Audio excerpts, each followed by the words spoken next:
we did our kitchen utensils, and now it's the time for all the fun stuff like bowls, plates, serving dishes.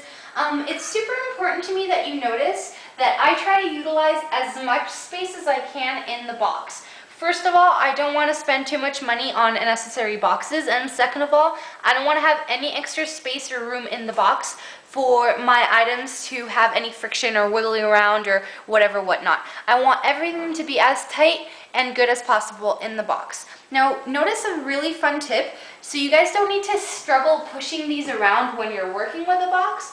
All you do is tape one corner or two sides down with just one small line of tape. Notice that this tape is super easy to peel off. It's not going to harm or damage your box, it's just going to make it easier for you guys to work with.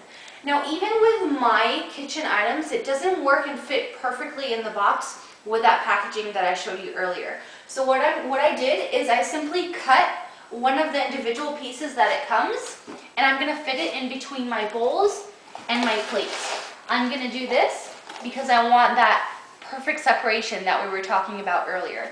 So I'm going to take my foam sleeve, put my plate in there,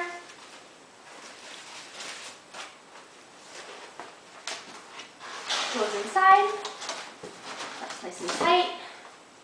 I'm going to take my bowl, my sleeve,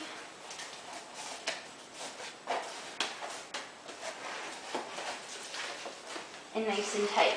Of course, your guys' kitchen items are not going to be exactly like mine, but if your plates are longer and you can only do plates, or if they're shorter and you can do 2 plates in each one, however you make the box work, you make the box work. It really doesn't matter. No one's going to open it and check. Just make it fit nice and tight, okay?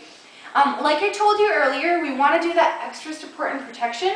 I use my moving paper. You guys can do magazines, you can do newspaper, it doesn't matter. For my serving dishes, which are very, very large, not only does that packaging not come with a large enough foam to work with it, but the foam isn't going to be good enough support. So what I'm going to do is, of course I did that moving paper padding on the bottom, but what I'm going to do, I cut a line of bubble wrap. You guys can get this anywhere. Again, contact the office and we'll let you know. I'm going to put it inside. I'm going to take moving paper,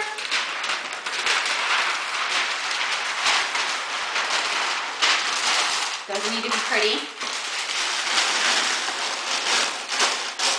and put that separation. Now that I'm done with that, my next item can go in. My bubble wrap,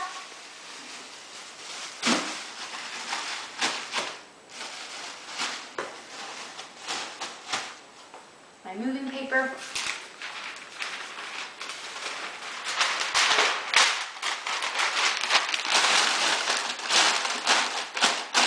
and so on and so forth. If I only have one more serving dish and I'm going to go ahead and put it in and work my way through it, if I don't come to the top of the box, that's fine. Don't shove too many things in there, but make sure you put that extra padding, if it's moving paper, if it's magazines or whatever, before you shut the box, so there's no wiggling around of your stuff, okay? So you pad up correctly, you shut the box, you tape it like we learned before, and that box is good to go.